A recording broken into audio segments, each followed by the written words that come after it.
Feuchamaich Beagan Olde Scot the Celtic podcast. The Celtic podcast today is we're going to introduce you to the Dative case of nouns and a 3-month review of Feuchamaich Beagan Gaidhlig. We'll tell you of another Celtic hero, Veringtronix, in today's Celtic history segment, and we'll talk about Celtic writers in everyday Celtic ways. Today we'll hear music from John McAvoy, the Dubliners, our Celtic Voyage CD, and Sky the Island, Gaelic music and song. I have made the trivia a tad bit more difficult, however. If it gets to be too much, just let me know. And as always, it's a wee bit of Irish trivia to test your knowledge and to start us off. During the American Civil War, most of the Irish regiments had a green flag with this symbol emblazoned upon it. What is that symbol? Remember, also, the wonderful new website just for Gaelic learning called learngaelic.net. It's a great resource for your learning. Take advantage of it. I know I will. I also found an archive on the net of Gaelic books, songs, and poetry, etc. Some of them are free to download, including Gaelic learning material. It's archive.org. And just put in the search Scottish Gaelic or Gaelic and bring up all kinds of things. I even downloaded a 100-year-old poetry book, which I am deep in the middle of. So, Feuchamaich, let's kick this thing off.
All right, that was Rowing from Isla to Uist from the Celtic Voyage CD.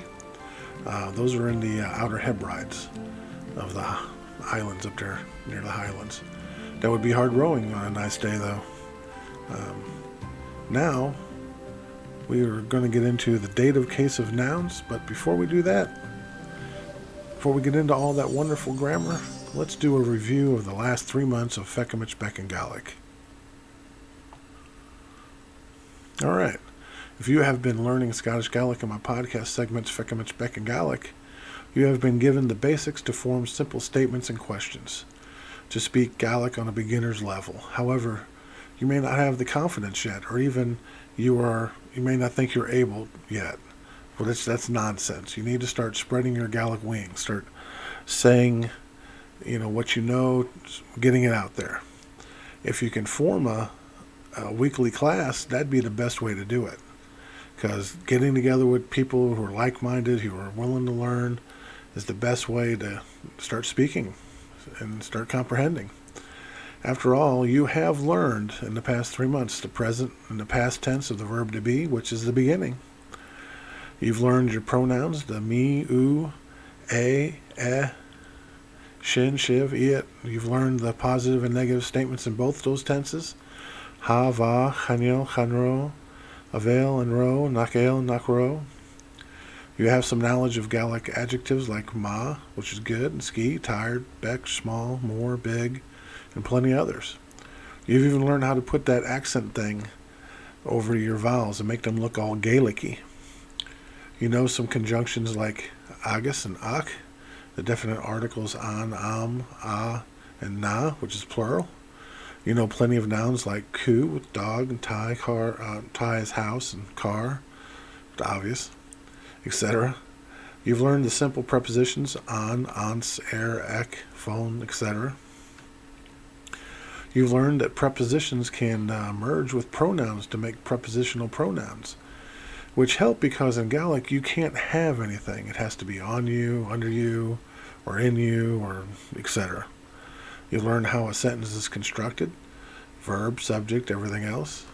You've learned verbs so you can say that you're speaking, sleeping, running, drinking, wanting, etc. You've learned how to ask the who, ko, how, kimmer, when, kun, what, j, how, much, koviet, why, carson, and the always unruly where, kacha. You have learned even more than you know. It takes a lot to take it in such a short period of time, but if you stick with it, study, work a little each day, it'll come to you.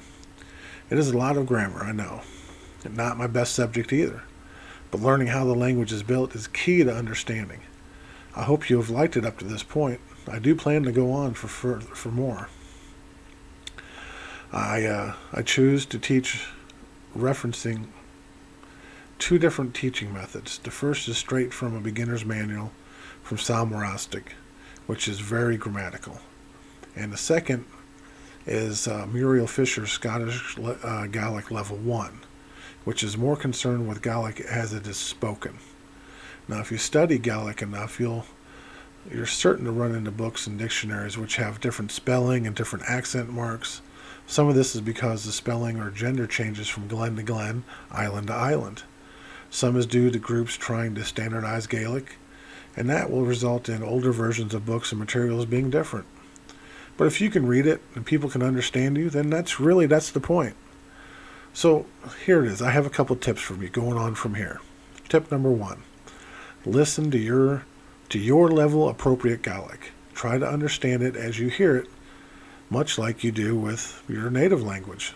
So try, if you go on YouTube, there's these Go Gaelic beginners videos. Put them on, but just listen to them. And as they say the Gaelic words, get them in your head and start learning these words. Learning them by hearing them, not just by looking at them and reading them. Tip number 2, learn or even memorize the prepositional pronouns. All of them. This will help you tremendously, because a lot of times when you look at a little more complicated Gaelic and you see these words and you're thinking it's meaning something else, when in reality it's just a prepositional pronoun that means through this or under that or whatever. And so the sooner you learn those, the quicker you'll pick up on them when you're reading the stuff, and it'll make sense to you. Tip number 3. I want you to start looking at, try to read more difficult Gaelic, such as An Later Vec, which is the small letter, from the BBC Alba. Now you can go in and you can download these. I've got 50 of them printed off. So even if you have to have your dictionary at the ready and work your way through word by word, this will help you gain an understanding of harder Gaelic. As you go through some paragraphs, all sorts of bells and whistles will go off in your head as you recall things from earlier lessons. Trust me, this is going to help. Okay, you're learning right now, you're learning as a child would learn a language. Okay, but even a child has to live in the world and see more complicated versions of the language that they're supposed to learn. So, if we keep pushing ourselves and pushing ourselves, it'll come to us. All right, now let's get back to Ha and Tom and Feuchamaich Beagan Gaidhlig. It's time to try a little Gaelic. Like I said earlier, we're going to talk about the dative case of nouns. Now.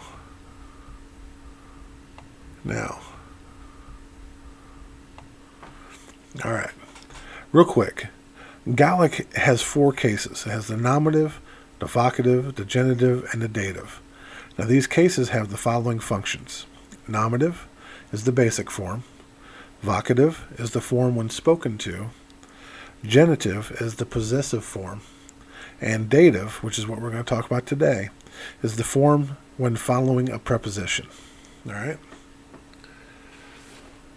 So, features in common with the nominative case. Dative plural nouns are identical to nominative plural nouns, and the plural definite article remains na.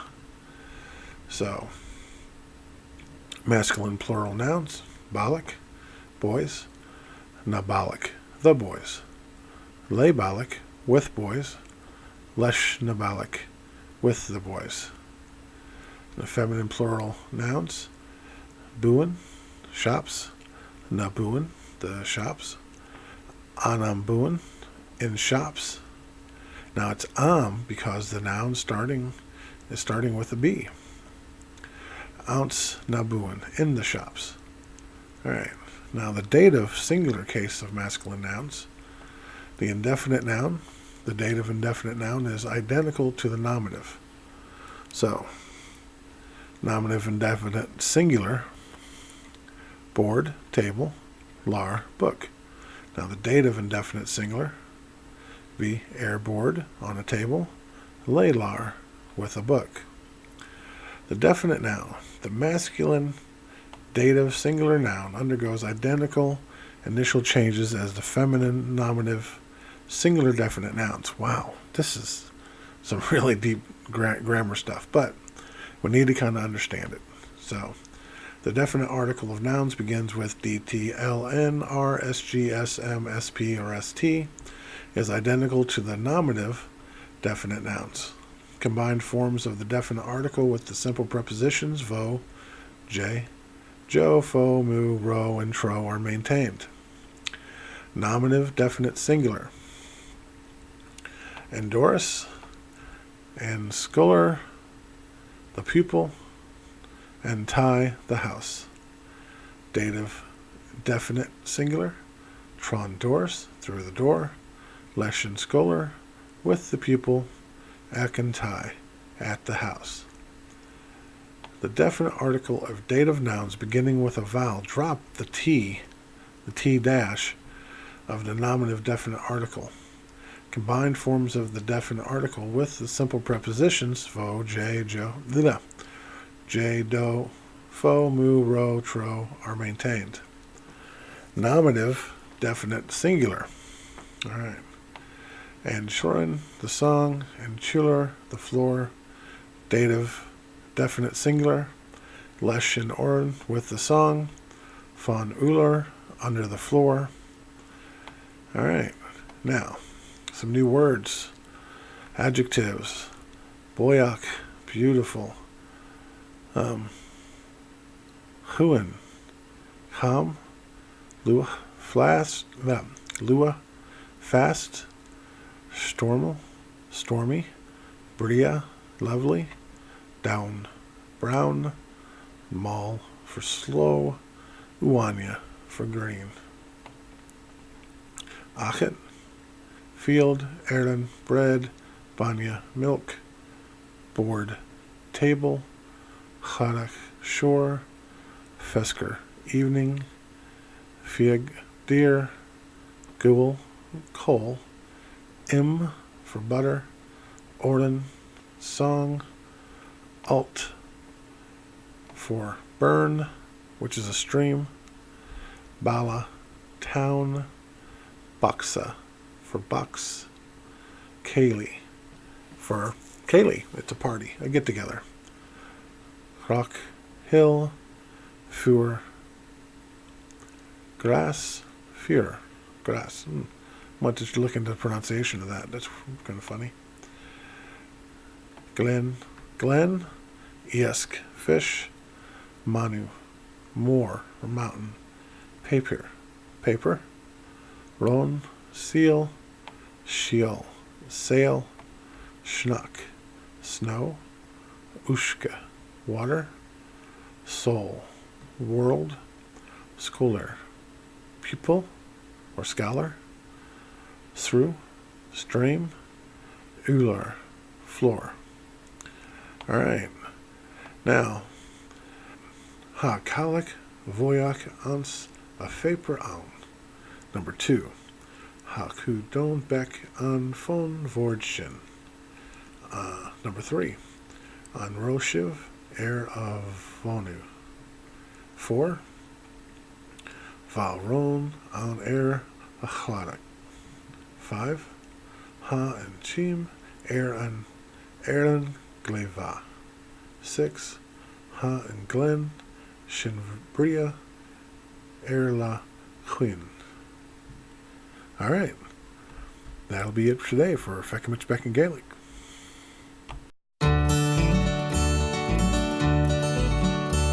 He was stranded on some tiny town on fair Prince Edward Island, waiting for a ship to come and find him.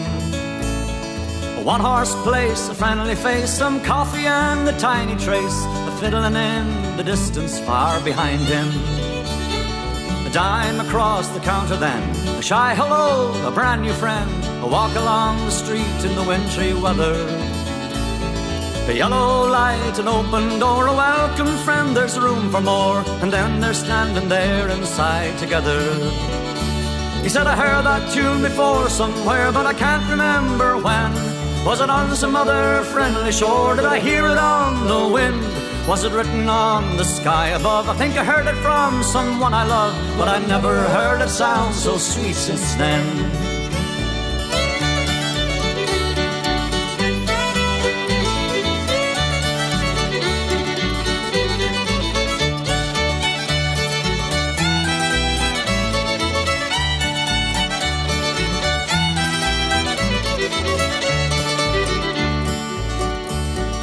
Now his feet begin to tap. The little boy says, I'll take your hat.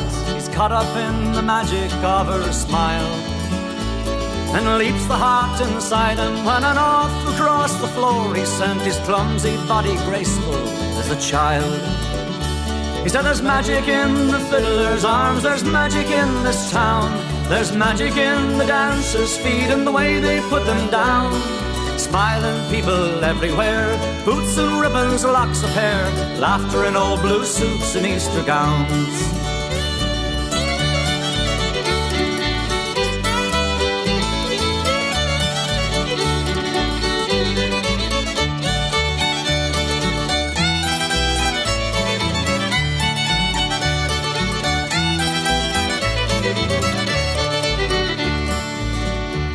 Now the sailor's gone, the room is bare, the old piano's sitting there, someone's hat's left hanging on the rack. Some empty chairs, a wooden floor that feel the touch of shoes no more, waiting for the dancers to come back.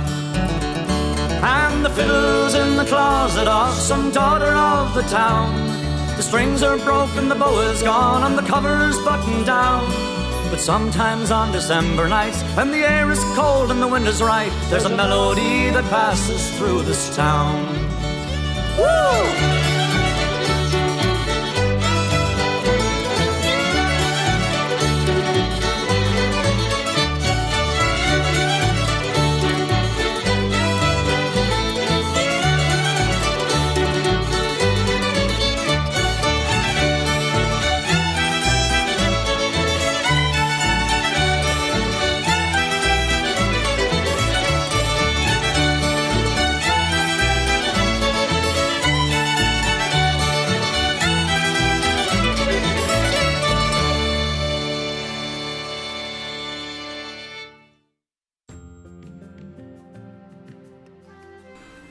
All right, that was Ballad of St. Anne's Reel by John McAvoy from the Legends of Irish Folk CD.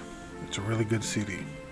Now we're going to delve into the rich history of our Celtic past in our segment, The Celtic History Break. Today's topic is Celtic heroes, but in particular, Vercingetorix. All right, let's get to it. Now, Vercingetorix was a Celtic chief. He was decimated a Roman army when it attempted to take the Gaelic town of Gergovia. In this battle, Caesar admitted losing 700 men, including 46 of his centurions, the backbone of the Roman fighting machine. After 7 years of Caesar's depredations, the victory was a great boost to the Celtic resistance. But Caesar moved quickly to reestablish his military superiority, so that he could take revenge on this Celtic leader, Vercingetorix, who had so ably defeated him at Gergovia. Vercingetorix, a powerful personality, was described as young, handsome, and exceedingly tall.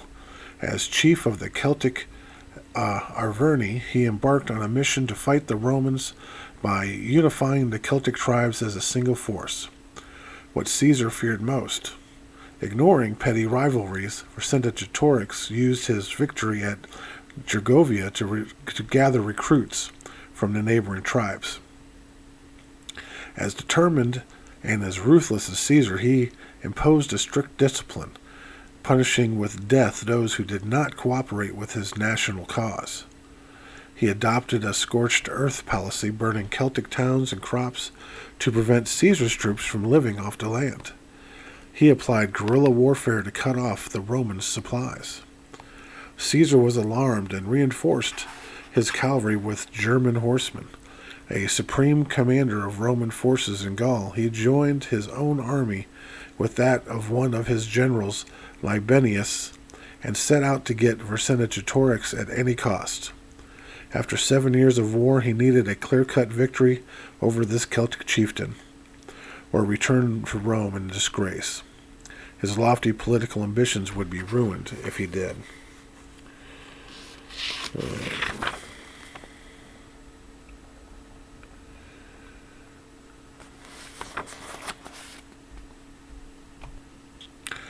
In 52 BC, Vercingetorix established his headquarters in the fortified town of Alicia, where he stockpiled enough food to last 20,000 men for 30 days. But he had not counted on the absolute determination and seemingly unlimited resources of Caesar to destroy him. Caesar surrounded the hill of Alicia with his legions, thousands of men in each, including companies of engineers, and began to construct the most elaborate siege works of his entire career. It was clear that these siege works were intended to let no one escape from the hill. Water was deflected from 2 streams to form a moat, 20 feet wide. Above this was built a rampart and palisades 14 kilometers long, with turrets set at 80-foot intervals. Other items included what Caesar called stimuli, camouflaged iron barbs set in the ground, along with rows of pits covered with brush and lined at the bottom with sharpened stakes. Then, in case of attack from the surrounding countryside, the Romans built a second defense facing outward. This was 22 kilometers long. Alicia's food ran out in the next few weeks as many Celts died, in discovering the impregnability of what the Romans built around the bottom of the hill. So, with his people dying of starvation, Vercingetorix accepted responsibility for the failed revolt. He called together his chieftains and told them, "I did not undertake the war for private ends, but in this the cause of national liberty. And since I must now accept my fate, I face myself at your disposal. Make amends to the Romans by killing me or surrender me alive as you think best." Now that was recorded from witnesses and Caesar himself.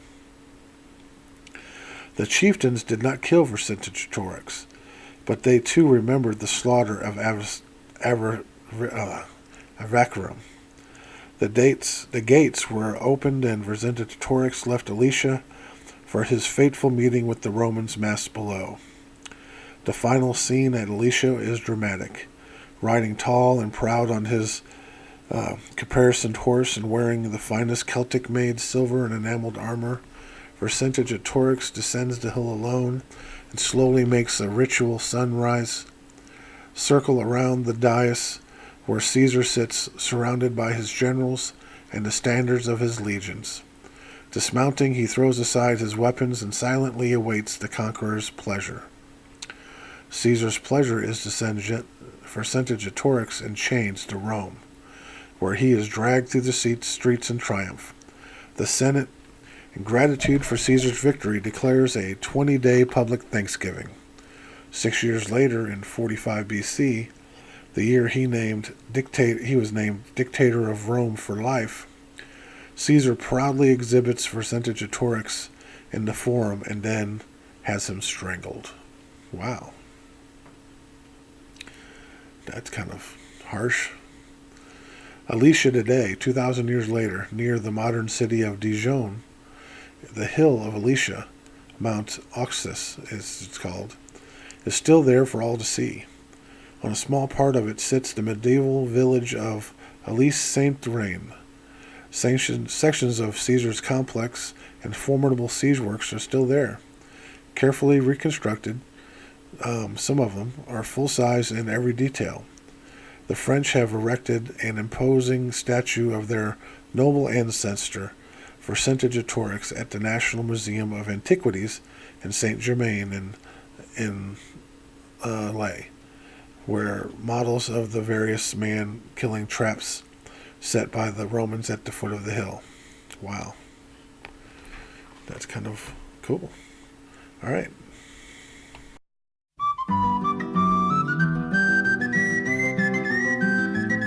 As I went out through Dublin city at the hour of 12 in the night, who should I see but the Spanish lady washing her feet by candlelight. First she washed them, then she dried them over a fire of amber coal. In all me life I ne'er did see a maid so neat about the soul. Whack full of tooraloora laddie, whack full of tooraloora lay. Whack full of tooraloora laddie, whack full of tooraloora lay. As I came back through Dublin city at the time of 8:30, who should I see but the Spanish lady brushing her hair so trim and neat. First she teased it, then she brushed it, on her lap was a silver comb. In all me life I ne'er did see so fair a maid since I did roam. Whack full of tooraloora laddie, whack full of tooraloora lay. Whack full of tooraloora laddie, whack full of tooraloora lay. As I went round old Dublin city when the sun began to set, who should I meet but the Spanish lady catching a moth in a golden net. When she spied me, quick she fled me, lifting her petticoat over the knee.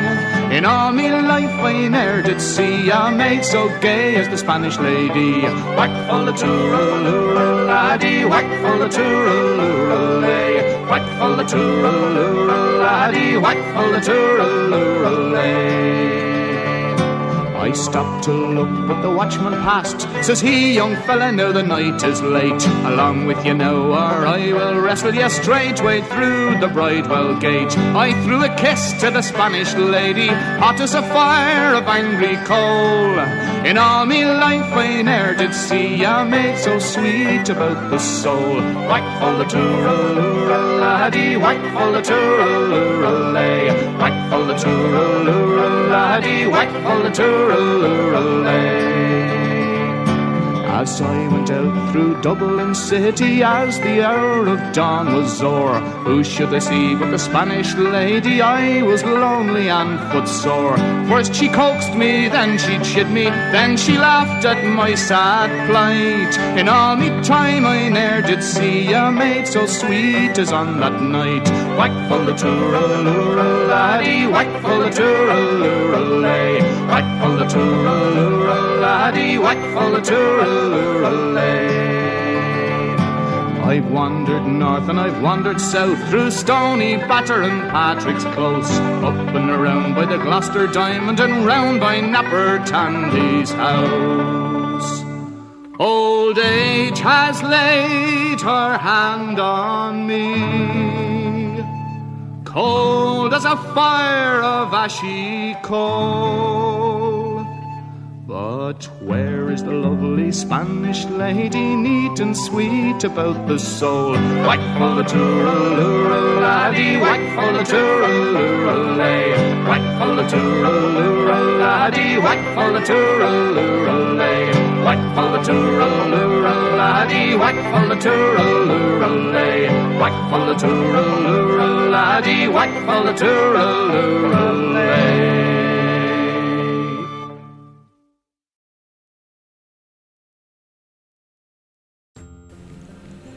All right, that was Spanish Lady by the Dubliners from the Legends of Irish Folks Music CD. Now it's time for Everyday Celtic Ways, a look into how our Celtic heritage is still very much a part of our everyday lives. Celtic literature.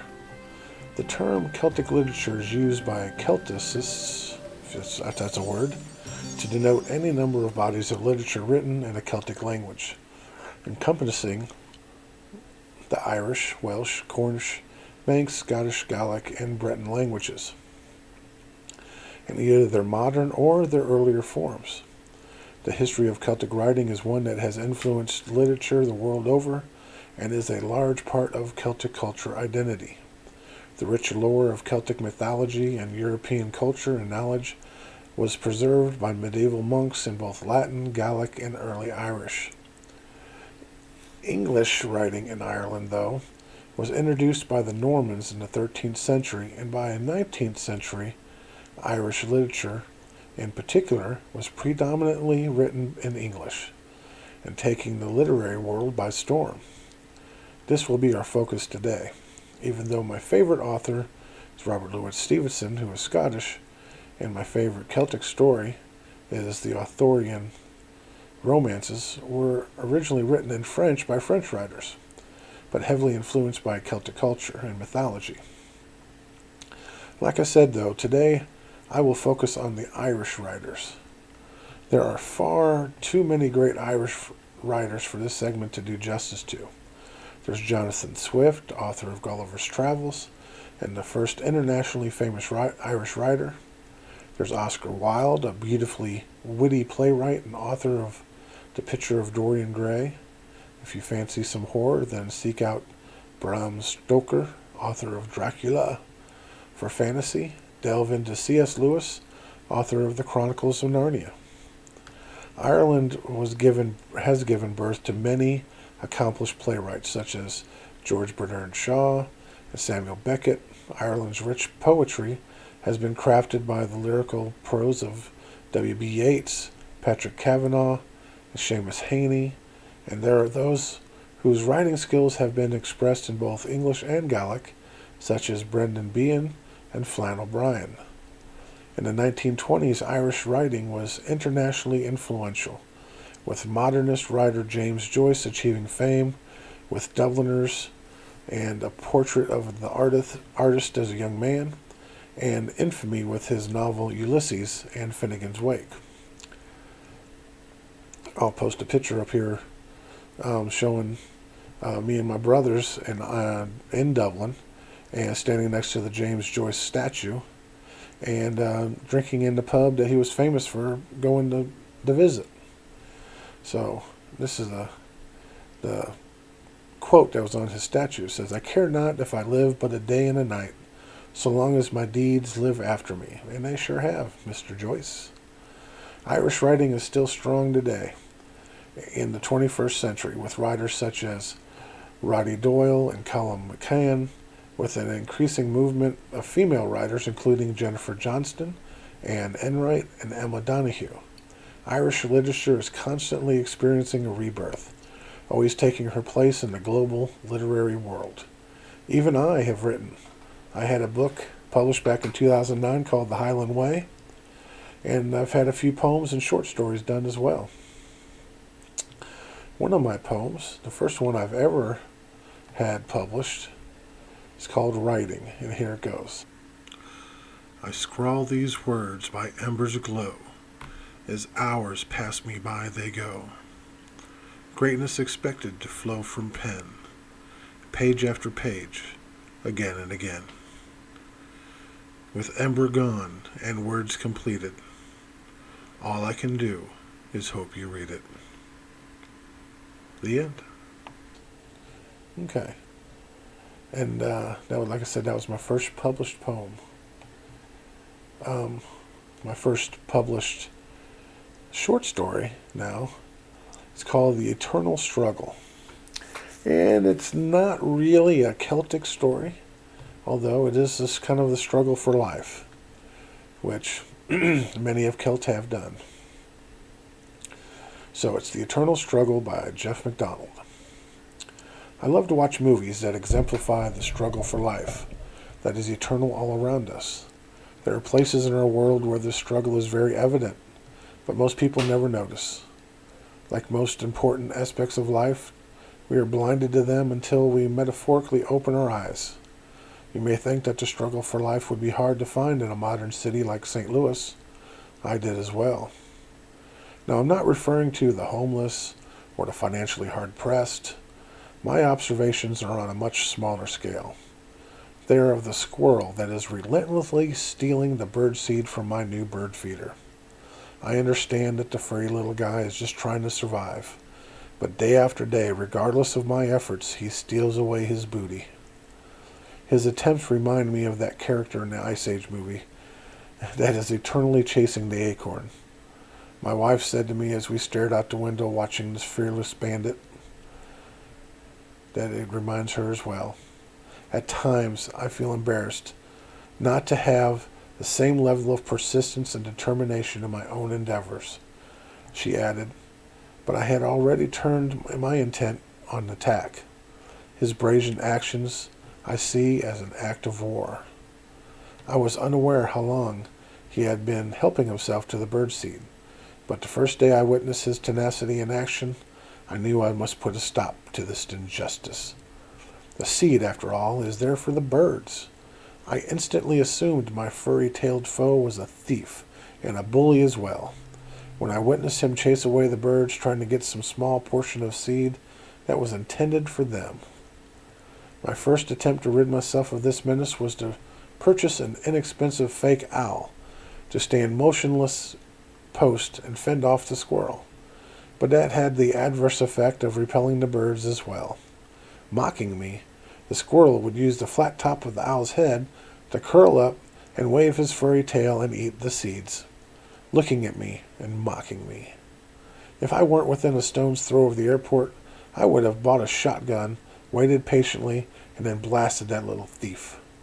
It would be really embarrassing, though, to explain to Homeland Security that I fired my weapon in order to kill an evil squirrel and save the bird population of my entire neighborhood.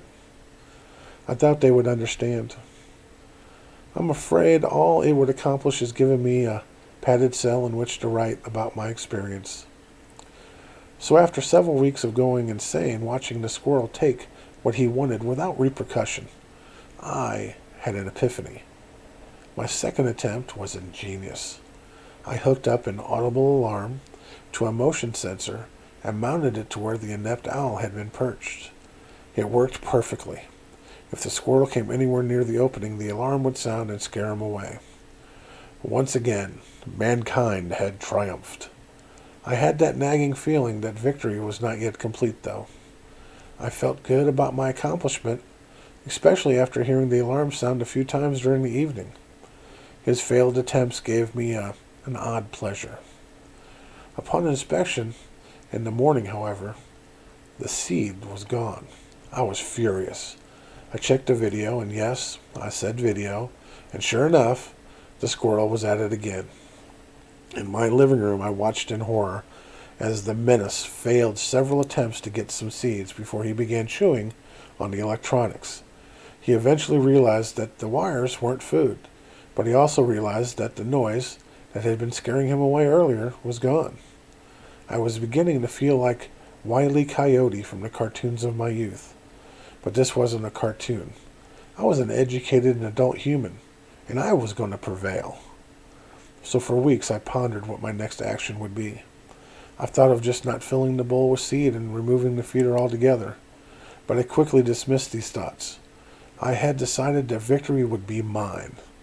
I was determined that I would try one last attempt before admitting defeat.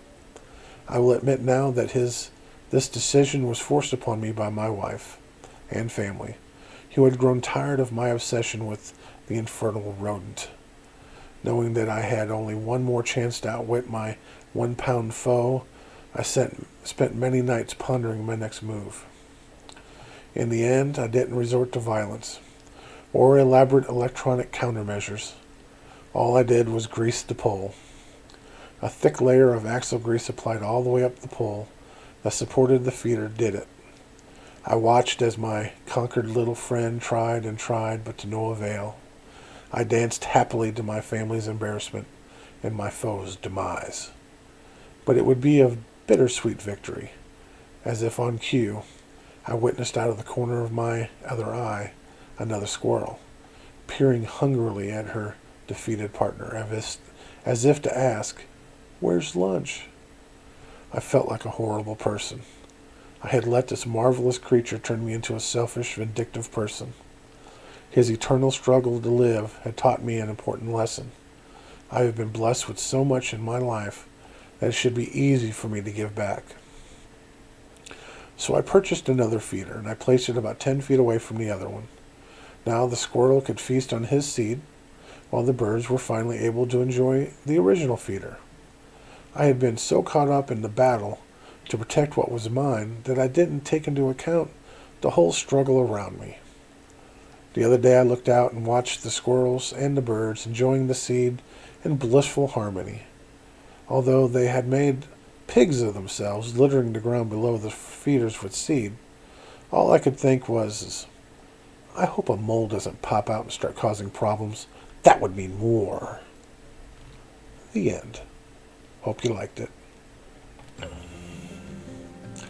Well, that's it for today's show. I hope you liked it. I'm trying to keep it interesting, informative, and fun. For me, anytime you can infuse something Celtic into your day, that's a good day. I can't leave without giving you the answer to today's trivia question, though. And that would be the harp.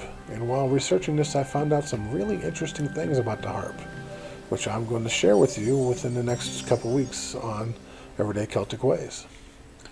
All right. Now I want to remind you guys about learngaelic.net. Get on there. Check it out.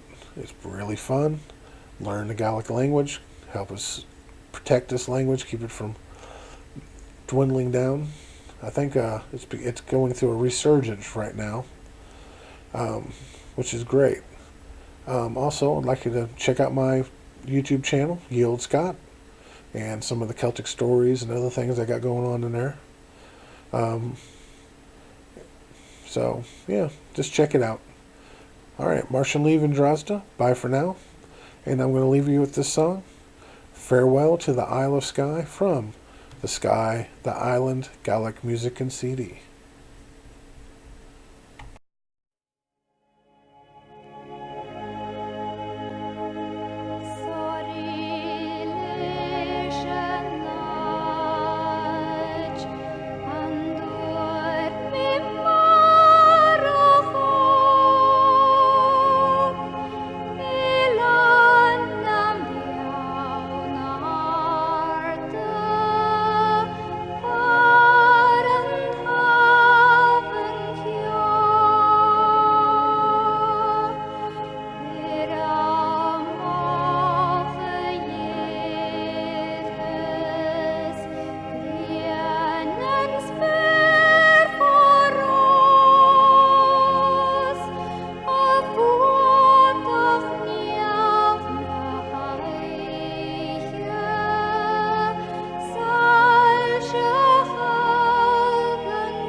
Bye.